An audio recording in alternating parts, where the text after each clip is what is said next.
আসসালামু আলাইকুম। আমি তামিম। আজকের ভিডিওতে আমি দেখাবো আমার পাকিস্তানি আনার গাছের বর্তমান অবস্থা। কিভাবে আমি গাছটির যত্ন নিচ্ছি এবং ফুল আসার পর কি করতে হবে যাতে ভালো ফলন পাওয়া যায়। এই যে দেখছেন এটি আমার আনার গাছ। গাছটি আমি লাগিয়েছি প্রায় ৩ মাস আগে। এখন লক্ষ্য করুন এখানে ছোট ছোট ফুল দেখা যাচ্ছে। এই ফুলগুলো থেকেই পরে আনার ফল হবে। গাছটি আমি রেখেছি ছাদে এবং প্রতিদিন নিয়ম করে পানি দিচ্ছি।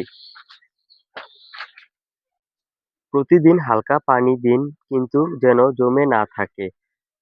আমি প্রতি ১০ থেকে ১৫ দিন পর জৈব সার দিচ্ছি, যেমন গোবর সার বা ভার্মিকম্পোস্ট। আনার গাছের জন্য প্রতিদিন অন্তর ৫ থেকে ৬ ঘন্টা রোদ খুব দরকার।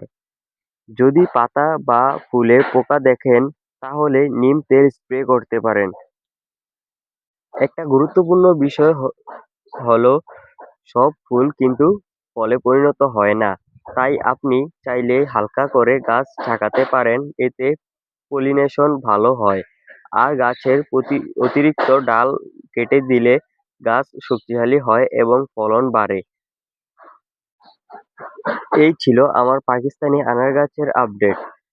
আপনি যদি এমন আরো গাছের ভিডিও দেখতে চান তাহলে অবশ্যই লাইক, কমেন্ট এবং সাবস্ক্রাইব করবেন। আর পেজ থেকে দেখে থাকলে ফলো দিবেন। আপনার যদি কোনো প্রশ্ন থেকে থাকে কমেন্টে জানাবেন। আল্লাহ হাফেজ।